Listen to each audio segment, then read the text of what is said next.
Hey, it's Levi again, and today we're going to talk about more payment processors, more collective shout, more censorship and infringement of Americans and gamers' First Amendment rights. Let's get into it.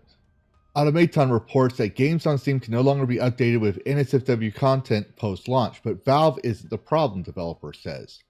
Adult game developer says Steam's new rules no longer allow updates to adult games containing new mature content. Now, I understand that some of you viewers may not agree with the concept that adult content is free speech, but let me tell you that there are 6 Supreme Court cases that disagree with you.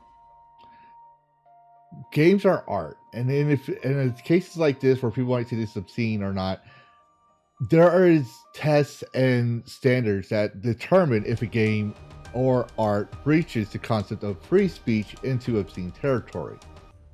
And for the most part, most games posted on Steam are free speech. Crimson Delight Games, the developer of adult fantasy RPG Tales of Legendary Lust Aphrodisia, says it had to give up on updating the game with extra NSFW content to comply with Steam's new rules. The dev says Valve is not to blame, as the platform has been kind and helpful despite quote-unquote payment processors breathing down its neck. Tales of Legendary Lust Aphrodisia launched as an adult-only game on September 15th with mature content warnings in place. According to an announcement on Steam, the developer planned to add additional NSFW scenes through updates to the base game while they worked on a major DLC expansion slated for 2026. However, they had to give up on updating the base game. They had to give up on updating the base game because Valve doesn't allow post-launch NSFW content for an app that's already been through the review process and has released on the store. Now, I have to censor this because I want to make sure that I don't get flagged. Not because it's naked, but I do want to say that in the picture, I always wonder what's with people's fascination with multiple piercings, lip piercing, nose piercings, and like 500 earrings at the wazoo. I mean, that's been a thing for a while. I understand, like for the past couple of years.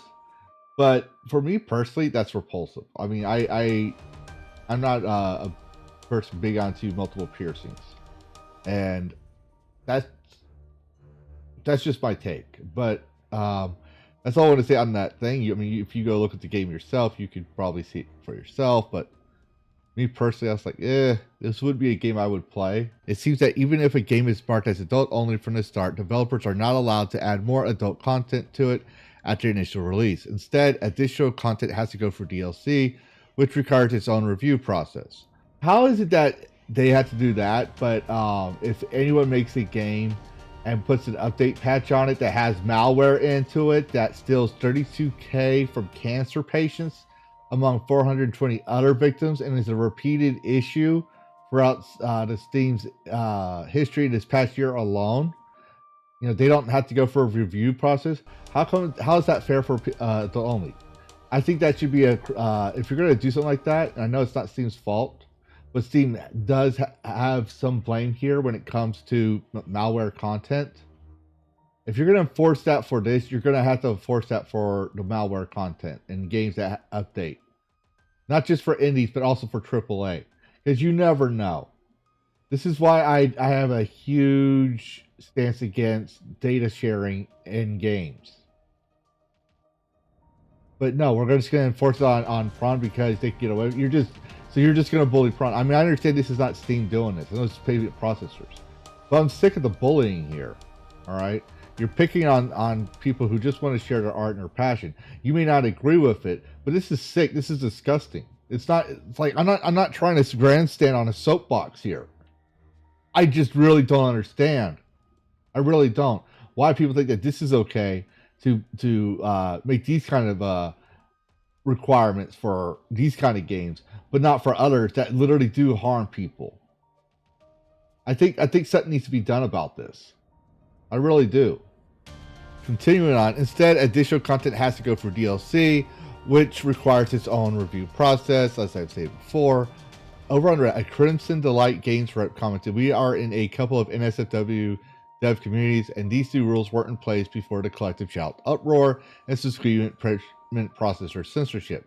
They emphasize that despite the new restrictions imposed, Valve was kind and forthcoming throughout the process. We didn't feel threatened or bullied in any way, and we got the feeling that they were trying to do their best to help devs navigate the process." And yes, I want to make that perfectly clear. Steam did not bully them, but it's these payment processors and these fucking Karens from Australia, that the collective shout, that's bullying people they don't like. And it needs to stop. Everyone has the rights to the fruits of their labor against their trade, unforced and uncoerced. And clearly they're being forced and coerced for the fruits of their labor. It is uncalled for. Why should a country that has no bearing, their laws have no bearing on my free speech and my rights, have a right and the power to dictate what I can do? It has the right and the power to dictate what these devs can do. There's no calling for it. It's uncalled for. Again. And you can say, well, you just went your Gooner games. No, I just said this is probably a game I would not want to play. But that doesn't mean there are others out there. I'm a veteran. I don't get to pick and choose what parts of the Constitution I will defend. I swear not to defend the Constitution. That means all parts of it, from enemies foreign and domestic. And clearly, we got enemies foreign and domestic threatening First Amendment rights. And while I don't fight wars anymore, this is the best I can do, which is speak out against this stuff. Because regardless if people like it or not, this is free speech. If you don't like it, don't buy it. I mean, how simple is that? If you don't want to see that content, there's filters that says, I don't want to see adult content, that are checked off so that way you don't see adult content. You have to check on that you want to see NSFW on Steam platforms. You don't like it, don't look into it. You don't want people to play these type of games? Convince them through words. Reason with them. Oh, you can't reason with these people because they don't want to listen to you? Well, tough titties. Move on. You know, the reason why porn games exist is because people try to ban prostitution in the States. Yes, that's right. In Europe and in America, for the longest time, even throughout most of the known world, prostitution was very illegal. And in America, they tried to illegalize it because of human trafficking. They thought that if they illegalized it, human trafficking would stop. Did it stop? No. Is it legal again? No. In some states, it might still be legal. But because of that, people just end up making porn. So if you ban porn, all it's going to do is create another venue of it, another version. That's all it's going to do. On a side note, Crimson Delight Games confirmed with Steam that regular updates to adult games such as bug fixes and patches to existing content are still allowed. The new rule seems to specifically apply to adding new mature content. And that's the thing. Like I said, this is not equal and fair across the board for Steam developers. It's singling out a certain type of developer that people don't like. Well, what do you think, viewer? Put your thoughts in the comments below. And as always, happy gaming. Worlds clash in endless collision. Gaming news with a fierce precision. With a spark so wild it breaks the norm. In the tempest eye, a